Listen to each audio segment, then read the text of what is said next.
दोस्तों, इस फिल्म की कहानी थोड़ी अलग है क्योंकि इसमें हमें दो अलग अलग बच्चों और उनके कुत्तों की कहानियां एक साथ देखने को मिलती हैं। पहली कहानी है अनु और उसके प्यारे कुत्ते मोमो की, और दूसरी कहानी है प्रिंस और उसके वफादार कुत्ते ऑस्कर की। शुरुआत में दोनों कहानियां एक दूसरे से बिल्कुल अलग लगती हैं, लेकिन जैसे जैसे कहानी आगे बढ़ती है हमें पता चलता है कि दोनों के बीच एक बहुत बड़ा कनेक्शन है। एक तरफ अनु अपने गायब हुए मोमो को ढूंढ रहा है, तो दूसरी तरफ प्रिंस अचानक लापता हो जाता है और ऑस्कर उसे ढूंढने के लिए अपनी पूरी ताकत लगा देता है। लेकिन सबसे बड़ा सवाल यह है कि आखिर ये दोनों बच्चे और इनके कुत्ते एक ही रहस्यमयी मामले का हिस्सा कैसे बन जाते हैं, और क्या अनु और ऑस्कर मिलकर अपने अपनों को बचा पाएंगे? अगर आपको ऐसी मूवी एक्सप्लेन्ड वीडियोस पसंद आती हैं तो वीडियो को लाइक कर दीजिए और चैनल को सब्सक्राइब जरूर करें। तो चलिए बिना देर के शुरू करते हैं ओ माय डॉग की पूरी कहानी, अनु और मोमो की कहानी। कहानी की शुरुआत लगभग 10 से 15 साल के एक बच्चे अनु से होती है। अनु अपने कुत्ते मोमो के साथ खेल रहा होता है। मोमो बार बार अनु को परेशान कर रहा था और उसे पढ़ाई करने नहीं दे रहा था। अनु भी उसे शांत कराने के लिए गेंद उठाता है और उसे दूर फेंक देता है। मोमो तुरंत दौड़कर गेंद के पीछे जाता है और कुछ ही देर में उसे वापस लेकर अनु के पास आ जाता है। अनु फिर गेंद फेंकता है और मोमो फिर उसे वापस ले आता है। दोनों के बीच यही खेल चलता रहता है, लेकिन एक बार अनु गेंद को दोबारा दूर फेंक देता है। इस बार मोमो गेंद लेकर वापस नहीं आता। अनु उस समय अपनी पढ़ाई में काफी व्यस्त होता है, इसीलिए शुरुआत में वह मोमो पर ज्यादा ध्यान नहीं देता। कुछ देर बाद उसकी माँ उसे खाना खाने के लिए बुलाती है। तभी अनु को अचानक मोमो की याद आती है। वह अपनी माँ से पूछता है कि मोमो कहाँ है। माँ बताती है कि मोमो काफी देर से दिखाई नहीं दिया है। अब दोनों को चिंता होने लगती है। वे पूरे घर में मोमो को ढूंढना शुरू करते हैं। कमरे, आसपास का इलाका और मोहल्ला, हर जगह उसकी तलाश की जाती है। वे आसपास के लोगों से भी पूछते हैं कि क्या किसी ने मोमो को देखा है, लेकिन किसी के पास कोई जानकारी नहीं होती। काफी तलाश करने के बाद भी जब मोमो नहीं मिलता तो अनु फैसला करता है कि अब पुलिस स्टेशन जाकर उसकी मिसिंग रिपोर्ट दर्ज करवानी चाहिए। इसके बाद अनु और उसकी मां पुलिस स्टेशन पहुंचते हैं, लेकिन वहां पुलिस वाला उनकी परेशानी को गंभीरता से नहीं लेता। यहीं से कहानी धीरे धीरे एक रहस्यमयी मोड़ लेने लगती है। पुलिस स्टेशन में एक पुलिस वाले को हम फिलहाल मोतीलाल कह लेते हैं। मोतीलाल अनु की मां से मोमो के बारे में सीधे बात करने के बजाय दूसरी बातें पूछने लगता है। वह अनु के पिता के बारे में सवाल करता है और बातचीत को इधर उधर ले जाने की कोशिश करता है। दूसरी तरफ अनु बार बार सिर्फ यही कह रहा होता है कि उन्हें मोमो को ढूंढना है। आखिरकार इंस्पेक्टर अनु को एक चॉकलेट देता है और उसे कुछ दूर जाकर खड़े होने के लिए कहता है। अनु अपनी मां के कहने पर वहां से थोड़ा दूर चला जाता है। अब पुलिस वाला अनु की मां से एक ऐसी बात कहता है जिसे सुनकर उसके होश उड़ जाते हैं। वह बताता है कि सिर्फ मोमो ही गायब नहीं हुआ है। इस इलाके में पिछले कुछ समय से कई सारे कुत्ते एक साथ गायब हो रहे हैं। पूरे इलाके में कुत्तों की संख्या अचानक कम हो गई है। पुलिस वाले के मुताबिक इसके पीछे किसी गिरोह का हाथ हो सकता है। वह इस गिरोह के बारे में एक बेहद डरावनी बात भी बताता है। यह सुनकर अनु की मां के मन में डर बैठ जाता है कि कहीं मोमो भी उसी गिरोह के हाथ न लग गया हो। पुलिस वाला उसे सलाह देता है कि रिपोर्ट लिखवाने से शायद कोई फायदा नहीं होगा और बेहतर होगा कि वह अपने घर वापस चली जाए। लेकिन कहानी यहां एक और महत्वपूर्ण सुराग देती है। पुलिस स्टेशन से बाहर निकलते समय अनु की नजर एक नोटिस बोर्ड पर पड़ती है। वहां अलग अलग कुत्तों की तस्वीरें लगी हुई थीं और उन तस्वीरों की संख्या कोई 10-15 नहीं बल्कि 50 से ज्यादा थी। सभी कुत्ते लापता थे। अब अनु को समझ आने लगता है कि मोमो का गायब होना कोई छोटी या अकेली घटना नहीं है। अब कहानी अचानक दूसरी जगह चली जाती है। यहां हमें एक और कुत्ता दिखाई देता है जिसका नाम है ऑस्कर। ऑस्कर लगातार जोर जोर से भौंक रहा होता है। वह कंस्ट्रक्शन साइट पर काम करने वाले लोगों के पास जाता है और उन्हें कुछ समझाने की कोशिश करता है। कभी वह किसी के पास जाता है, कभी दूसरी तरफ भागता है, लेकिन कोई भी उसकी बात समझ नहीं पाता। आखिरकार धीरे धीरे पता चलता है कि ऑस्कर किसी बड़ी परेशानी की तरफ लोगों का ध्यान खींच रहा था। उसका मालिक प्रिंस काफी देर से गायब था। प्रिंस कोई बहुत बड़ा आदमी नहीं था, वह भी लगभग 15 से 18 साल का लड़का था। जब उसके साथियों को पता चलता है कि प्रिंस काफी समय से नहीं मिला है, तो वे उसे ढूंढना शुरू करते हैं। उसके बाबा को भी फोन किया जाता है, लेकिन वहां से भी प्रिंस के बारे में कोई जानकारी नहीं मिलती। प्रिंस का इस शहर में कोई ऐसा रिश्तेदार भी नहीं था जिसके घर जाने की उम्मीद की जा सके। अब कंस्ट्रक्शन साइट का ठेकेदार बाकी बच्चों से पूछता है कि उन्होंने प्रिंस को आखिरी बार कब देखा था। एक लड़का बताता है कि प्रिंस ट्यूशन से घर लौटते समय एक दुकान पर रुका था। यही उसकी आखिरी जानकारी थी। अब सभी लोग उस दिशा में प्रिंस को ढूंढने निकल पड़ते हैं। उनके साथ उनके मास्टर जी भी होते हैं। इस किरदार को पंकज त्रिपाठी निभा रहे होते हैं। प्रिंस का पता न मिलने के बाद मास्टर जी भी पुलिस स्टेशन पहुंचते हैं ताकि उसकी मिसिंग रिपोर्ट दर्ज करवाई जा सके, और उनके साथ ऑस्कर भी वहां पहुंच जाता है। ऑस्कर सीधे पुलिस वाले के ऊपर चढ़ जाता है। पुलिस वाला अपनी जगह से नहीं हटता, लेकिन ऑस्कर भी पीछे हटने वाला नहीं था। वह गुस्से में पुलिस वाले के ऊपर पेशाब तक कर देता है। यह देखकर पुलिस वाला बुरी तरह भड़क जाता है। मास्टर जी उसे समझाते हैं कि मामला गंभीर है और प्रिंस को ढूंढना जरूरी है, लेकिन पुलिस वाला इसे गंभीरता से लेने के बजाय कहता है कि शायद प्रिंस कहीं फिल्म देखने गया होगा और खुद ही वापस आ जाएगा। मास्टर जी बार बार रिपोर्ट दर्ज करने की बात कहते हैं, लेकिन पुलिस वाला साफ मना कर देता है। वह उल्टा सभी को वहां से जाने के लिए कह देता है। लेकिन यहां एक बहुत बड़ा सवाल उठता है। अगर पुलिस वाला सिर्फ लापरवाह था, तो वह प्रिंस की मिसिंग रिपोर्ट लिखने से इतना डर क्यों रहा था? मास्टर जी के पुलिस स्टेशन से चले जाने के बाद वही पुलिस वाला चुपचाप एक आदमी को फोन करता है। दोनों की बातचीत से पता चलता है कि प्रिंस का गायब होना कोई संयोग नहीं था। दरअसल इस पूरे इलाके में एक गिरोह सक्रिय था। यह गिरोह पहले बच्चों का ब्लड सैंपल लेता था। अगर किसी बच्चे का ब्लड ग्रुप बहुत रेयर निकलता तो उसे निशाना बनाया जाता, और प्रिंस का ब्लड ग्रुप भी बेहद रेयर था। इसी वजह से उसे अगवा किया गया था।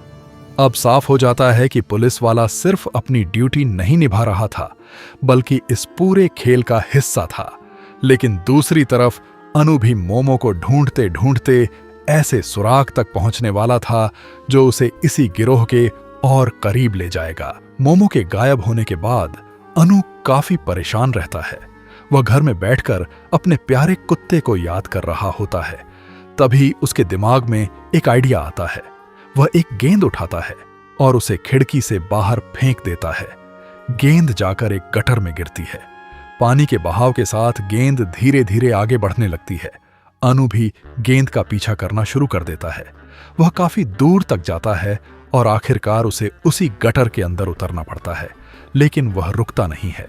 वह लगातार आगे बढ़ता जाता है। कुछ समय बाद वही ड्रेनेज पाइप एक नदी के किनारे खुलता है, और यहीं अनु को एक ऐसी चीज मिलती है जिसे देखकर उसका शक और मजबूत हो जाता है। उसे वहां एक ऐसा पैकेट मिलता है जिसे मोमो बहुत पसंद करता था। सिर्फ इतना ही नहीं, वहां उसे मोमो के पैरों के निशान भी दिखाई देते हैं, लेकिन उन निशानों के साथ कुछ इंसानों के पैरों के निशान भी मौजूद थे। अब अनु को डर लगने लगता है। उसे शक होता है कि कहीं वही गिरोह उसके मोमो को भी उठाकर तो नहीं ले गया। घर वापस आने के बाद भी अनु इसी बारे में सोचता रहता है। वह इंटरनेट खोलता है और अपने इलाके का पूरा मैप देखने लगता है। वह छोटी छोटी जगहों को ध्यान से देखता है और उस रास्ते को समझने की कोशिश करता है जहां से गेंद बहकर आई थी। अनु को पढ़ाने के लिए उसकी टीचर सानवी घर आती है। अनु उसे मोमो के गायब होने की पूरी कहानी बताता है। वह यह भी बताता है कि पुलिस स्टेशन में उसकी बात को गंभीरता से नहीं लिया गया। इसके बाद अनु सानवी को अपना मैप दिखाता है। वह बताता है कि उसने गेंद को गटर में जाते हुए देखा और उसी का पीछा करते हुए नदी के पास पहुंचा था। वहीं उसे मोमो के पैरों के निशान मिले थे और उसके पास वही पैकेट भी पड़ा था जिसे मोमो बहुत पसंद करता था। सानवी पहले कहती है कि ऐसा पैकेट तो कहीं भी मिल सकता है, लेकिन अनु तुरंत बताता है कि यह कोई सामान्य पैकेट नहीं है। यह खास पैकेट बड़ी दुकानों पर मिलता है। अगर वे इसके बारकोड को स्कैन कर लें तो शायद उस दुकान का पता लगाया जा सकता है जहां से यह पैकेट खरीदा गया था। और अगर उन्हें दुकान मिल गई तो वहां की सीसीटीवी फुटेज से उस आदमी तक पहुंचा जा सकता है जिसने यह पैकेट खरीदा था। सानवी को अनु की बात समझ आती है। अब दोनों इसी सुराग को लेकर उस दुकान तक जाने का फैसला करते हैं। इधर दूसरी कहानी में मास्टर जी प्रिंस की तलाश जारी रखते हैं। वह उस दुकान पर पहुंचते हैं जहां प्रिंस को आखिरी बार देखा गया था, लेकिन वहां से कोई खास जानकारी नहीं मिलती। इसके बाद वह वापस कंस्ट्रक्शन साइट पर आते हैं। प्रिंस का गायब होना ठेकेदार के लिए भी बहुत बड़ी परेशानी बन चुका था, क्योंकि उसकी जिम्मेदारी उसी के ऊपर थी। तभी प्रिंस के बाबा भी वहां पहुंच जाते हैं। सभी लोग परेशान थे, लेकिन प्रिंस का सबसे वफादार साथी अभी भी अपनी तलाश में लगा हुआ था। वह था ऑस्कर। ऑस्कर सबसे पहले प्रिंस के बिस्तर के पास जाता है। वह उसे अच्छी तरह सूंघता है, फिर धीरे धीरे उसी गंध का पीछा करते हुए आगे बढ़ने लगता है। वह काफी लंबा रास्ता तय करता है, लेकिन एक जगह पहुंचकर अचानक रुक जाता है। शायद प्रिंस की गंध वहीं से दूसरी दिशा में चली गई थी। ऑस्कर को समझ नहीं आता कि अब उसे किस तरफ जाना चाहिए, लेकिन वह हार नहीं मानता। उधर अन्नू और सानवी उस दुकान पर पहुंच जाते हैं। दोनों दुकान वाले से सीसीटीवी फुटेज देखने के लिए कहते हैं। फुटेज में उन्हें एक आदमी दिखाई देता है। वही आदमी उस पैकेट को खरीदकर वहां से गया था। अनु सबसे पहले सीसीटीवी में दिखाई दे रही टाइमिंग को ध्यान से देखता है। फिर वह खुद उसी तरह दुकान में जाकर बाहर आने की कोशिश करता है। वह टाइमिंग नोट करता है और समझने की कोशिश करता है कि वह आदमी इतनी जल्दी दुकान से बाहर कैसे निकल गया। अनु को शक होता है कि शायद उसे सामान लेने में कोई परेशानी नहीं हुई थी। वह दुकान वाले से पूछता है कि क्या उस आदमी ने पैसे दिए थे। तभी वहां मौजूद महिला बताती है कि उसने ऑनलाइन पेमेंट किया था। अब अनु को एक और बड़ा सुराग मिल जाता है। ऑनलाइन पेमेंट के जरिए बैंक डिटेल से उस आदमी के बारे में कुछ जानकारी निकाली जा सकती थी। अनु तुरंत फोन की मदद से उस नंबर की जानकारी निकालने की कोशिश करता है। अब मोमो की तलाश में अनु एक ऐसे आदमी तक पहुंचने लगा था जो शायद इस पूरे मामले से जुड़ा हुआ था। इधर ऑस्कर भी फिर से बाकी लोगों के पास पहुंचता है। वह उन्हें अपने पीछे आने का इशारा करता है। लोग उसके पीछे पीछे उसी जगह पहुंचते हैं जहां ऑस्कर को प्रिंस की गंध मिली थी। जब मास्टर जी को यह बात पता चलती है तो वह तुरंत पुलिस वाले के पास पहुंचते हैं। पुलिस वाला कहता है कि वह जल्द ही रिपोर्ट दर्ज करेगा और उनके पीछे आएगा।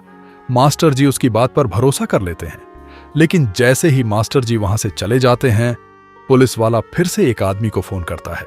वह उसे बताता है कि कुछ लोग उनके ठिकाने के आसपास पहुंच चुके हैं और उन्हें तुरंत वहां से निकल जाना चाहिए। यानी पुलिस वाला लगातार किडनैपर्स को जानकारी दे रहा था। इधर अनु उस नंबर को लेकर पुलिस स्टेशन पहुंच जाता है। वह पुलिस से कहता है कि इस नंबर को ट्रैक करके उसकी लोकेशन पता की जाए। पुलिस वाला अनु की तेज दिमागी देखकर परेशान हो जाता है। जांच करने पर पता चलता है कि नंबर ओडिशा का सिम है और जिस व्यक्ति के नाम पर वह नंबर है उसका नाम साहू है। अनु तुरंत कहता है कि साहू को फोन किया जाए, लेकिन पुलिस वाला ऐसा करने से मना कर देता है। उसका कहना होता है कि अगर उन्होंने फोन किया तो किडनैपर्स को पता चल जाएगा कि पुलिस उनके पीछे है और वे अपना फोन बंद कर देंगे। अनु बार बार कहता है कि फोन किए बिना लोकेशन कैसे मिलेगी, लेकिन पुलिस वाला अपनी बात पर अड़ा रहता है। वह कहता है कि पुलिस को अपना काम करने दो। अब अनु को उसके ऊपर और ज्यादा शक होने लगता है। सानवी भी समझ जाती है कि मामला सामान्य नहीं है। दोनों पुलिस वाले के पीछे अपनी बाइक से निकल जाते हैं। इधर शाम काफी हो चुकी थी। ऑस्कर अभी भी उसी इलाके में मौजूद था। तभी पुलिस वाला वहां पहुंचता है। ऑस्कर लगातार भौंक रहा होता है। पुलिस वाला कहता है कि शायद उसे भूख लगी है, इसलिए वह बार बार भौंक रहा है। लेकिन ऑस्कर की नजर किसी और चीज पर थी। थोड़ी देर बाद उस जगह की जांच शुरू होती है। ऑस्कर सूंघते सूंघते एक कमरे के बाहर पहुंच जाता है, लेकिन जब वहां लोग पहुंचते हैं तो कमरा खाली होता है। जिसे ऑस्कर ढूंढ रहा था वह वहां से निकल चुका था अब पुलिस वाला इस मौके का फायदा उठाता है। वह कुत्ते को ही पागल साबित करने की कोशिश करता है और सभी को वापस जाने के लिए कहता है। इस तरफ अनु और सानवी पुलिस वाले के साथ टोल प्लाजा तक पहुंचते हैं। वहां सीसीटीवी फुटेज चेक करने पर पता चलता है कि संदिग्ध गाड़ी काफी आगे निकल चुकी है। अब वे उसी दिशा में उसका पीछा शुरू करते हैं। रास्ते में अनु एक बात ध्यान से नोट करता है। पुलिस वाला बार बार कह रहा था कि अगर उन्होंने उन लोगों को फोन किया तो वे भाग जाएंगे। अनु को यह बात अजीब लगती है, क्योंकि आखिर पुलिस वाले को इतना भरोसा कैसे था कि वे लोग फोन मिलते ही भाग जाएंगे। वह इस बात को अपने दिमाग में रख लेता है। आगे एक पेट्रोल पंप पर उन्हें पता चलता है कि कुछ समय पहले एक संदिग्ध गाड़ी वहां आई थी। उसने पेट्रोल भरवाया था। पेट्रोल पंप वाला उसकी रसीद भी दिखाता है। अनु तुरंत उसकी फोटो अपने टैब में सेव कर लेता है। अब उनके पास गाड़ी के रास्ते का एक और सुराग था। वे उसी लोकेशन को ट्रैक करते हुए आगे बढ़ते हैं। धीरे धीरे रास्ता उन्हें एक जंगल की तरफ ले जाता है। पुलिस वाला उन्हें जंगल के अंदर जाने से रोकता है, लेकिन अनु और सानवी आगे बढ़ते रहते हैं और थोड़ी दूर जाने के बाद उन्हें एक पुराना घर दिखाई देता है। लेकिन इस घर के पास खड़ी एक काली गाड़ी अब इस पूरे रहस्य का सबसे बड़ा सुराग बनने वाली थी। अनु तुरंत उस काली गाड़ी की डिग्गी खोलकर देखता है। अंदर उसे कुत्तों के बाल दिखाई देते हैं। यह देखकर उसका शक और मजबूत हो जाता है कि कुत्तों को इसी गाड़ी में ले जाया गया था और हो सकता है कि मोमो भी इसी गाड़ी में रहा हो। लेकिन अब एक सवाल सामने था। अगर ये लोग इसी गाड़ी में आए थे तो इसे यहां छोड़कर दूसरी गाड़ी में क्यों चले गए? अनु अपना दिमाग लगाता है और समझता है कि शायद उन्होंने जानबूझकर गाड़ी बदल दी है ताकि उनका पीछा करने वाले लोग गलत दिशा में चले जाएं। अनु अभी भी पुलिस वाले से उस नंबर पर फोन करने के लिए कह रहा था। आखिरकार वह पुलिस वाले का मोबाइल लेता है और नंबर डायल कर देता है, लेकिन फोन नॉट रीचेबल आता है। अब सवाल था कि नंबर अचानक बंद कैसे हो गया। उधर ऑस्कर अभी भी प्रिंस को ढूंढने में लगा हुआ था। वह लगातार उसकी गंध का पीछा कर रहा था और तभी कहानी इंटरवल तक पहुंचती है। इंटरवल के बाद ऑस्कर दोबारा उसी आदमी की गंध पकड़ लेता है। वह उसी रास्ते पर आगे बढ़ता हुआ पुलिस स्टेशन तक पहुंच जाता है, लेकिन पुलिस वाले उसे अंदर जाने नहीं देते। ऑस्कर को डराने के लिए उस पर फायरिंग तक की जाती है। इसके बाद पुलिस वाले गाड़ी में बैठकर वहां से निकल जाते हैं और ऑस्कर भी उनका पीछा शुरू कर देता है। वे लोग उसे काफी दूर तक दौड़ाते हैं, लेकिन ऑस्कर पीछा छोड़ने को तैयार नहीं होता। वे लोग उसे एक खुले मैदान तक ले जाते हैं। वहां उसके आसपास गाड़ी घुमाई जाती है और पटाखे भी छोड़े जाते हैं। ऑस्कर कुछ देर के लिए घबरा जाता है और उसे कुछ समझ नहीं आता। जब तक वह संभलता है, गाड़ी वहां से गायब हो चुकी होती है। अब ऑस्कर अकेला खड़ा था और उसे समझ नहीं आ रहा था कि किस रास्ते पर जाना है। उधर अनु सानवी को पुलिस वाले की हरकतों के बारे में बताता है। उसे शक होने लगता है कि पुलिस वाला इन लोगों के बारे में जरूरत से ज्यादा जानता है। जंगल में जब अनु ने पुलिस वाले का फोन लिया था, तब उसने एक कोड डायल करके फोन का IMEI नंबर भी निकाल लिया था। अनु उसकी फोटो अपने पास रख लेता है। अब उसे भरोसा हो जाता है कि पुलिस वाले से मदद मिलने वाली नहीं है। इसी बीच सानवी अपने मामा को फोन करती है, जो RTO ऑफिस में काम करते हैं। उसके मामा रास्ते में दोनों को अपनी गाड़ी में बैठा लेते हैं। दूसरी तरफ मास्टर जी को प्रिंस के बारे में एक और महत्वपूर्ण जानकारी मिलती है। पता चलता है कि प्रिंस गायब होने से पहले एक अस्पताल में ब्लड टेस्ट करवाने गया था। वहां उसे मुफ्त में खाना मिल रहा था, इसलिए वह वहां गया था। ब्लड टेस्ट में सामने आता है कि प्रिंस का ब्लड ग्रुप O नेगेटिव है। ये एक रेयर ब्लड ग्रुप था। अब मास्टर जी का शक और गहरा हो जाता है कि शायद प्रिंस को उसके ब्लड ग्रुप की वजह से निशाना बनाया गया।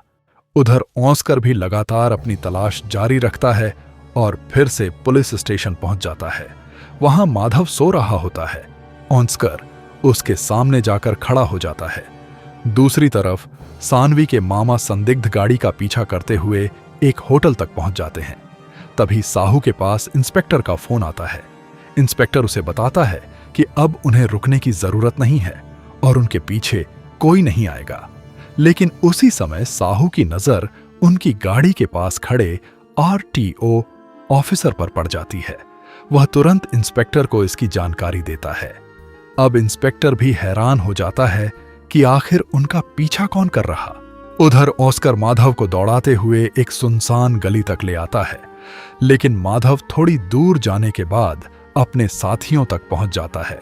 अब उसके सामने कई लोग थे और दूसरी तरफ ऑस्कर अकेला, लेकिन ऑस्कर ने अभी हार नहीं मानी थी। इसी बीच मास्टर जी उस रिक्शा वाले तक पहुंच जाते हैं। रिक्शा वाला आखिरकार उन्हें बताता है कि पूरा मामला एक क्लिनिक के बाहर से जुड़ा हुआ है। बच्चों को किडनैप करके उनके शरीर से किडनी जैसी चीजें निकालने का काम किया जा रहा था। यह सुनकर प्रिंस के बाबा पूरी तरह डर जाते हैं, लेकिन मास्टर जी उन्हें भरोसा दिलाते हैं कि वे प्रिंस को जरूर ढूंढेंगे। उधर RTO ऑफिसर संदिग्ध गाड़ी के पास पहुंचता है, लेकिन साहू पीछे से उस पर हमला कर देता है और गाड़ी लेकर भाग जाता है। RTO ऑफिसर और बाकी लोग तुरंत उसका पीछा शुरू कर देते हैं। दूसरी तरफ ऑस्कर लगातार भौंकता रहता है। काफी देर तक उसके भौंकने के बाद उसके पीछे कई और कुत्ते इकट्ठा हो जाते हैं। अब ऑस्कर अकेला नहीं था, कुत्तों की पूरी टोली उसके साथ थी। ये सारे कुत्ते मिलकर उन लोगों पर झपट पड़ते हैं। उधर प्रिंस को अस्पताल ले जाया जा चुका था और अब उसकी किडनी निकालने की तैयारी की जा रही थी। प्रिंस की जिंदगी खतरे में थी और उसे बचाने के लिए अब बहुत कम समय बचा था। दूसरी तरफ पुलिस वाला RTO ऑफिसर की लोकेशन का पीछा करते हुए वहां पहुंचता है, लेकिन वहां उसे पता चलता है कि जिसे वह RTO ऑफिसर समझ रहा था वह कोई दूसरा अधिकारी था।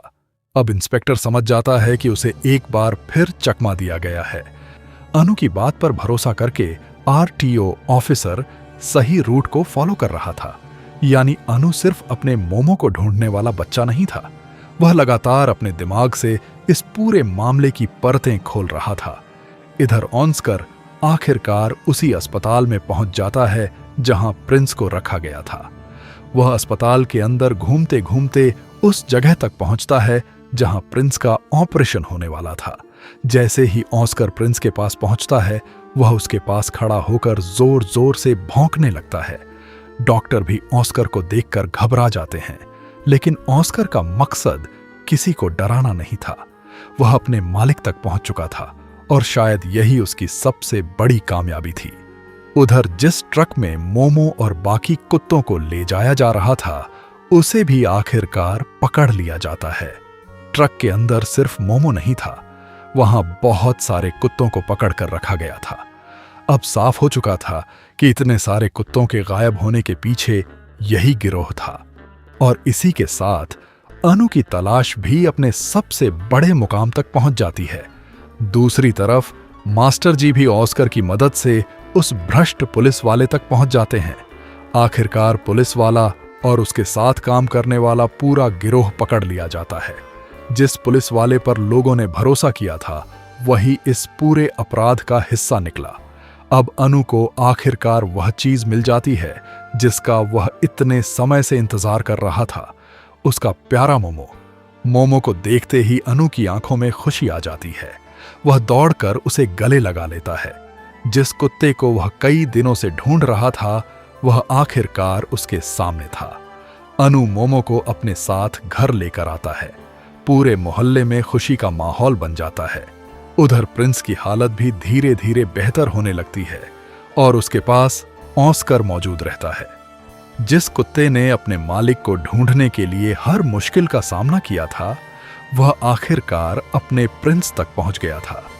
और इसी खूबसूरत संकेत के साथ ओह माय डॉग की कहानी खत्म हो जाती है। अगर आपको ये मूवी एक्सप्लेन पसंद आई हो तो वीडियो को लाइक करें, चैनल को सब्सक्राइब करें और ऐसी ही इंटरेस्टिंग कहानियों के लिए हमारे साथ जुड़े रहें।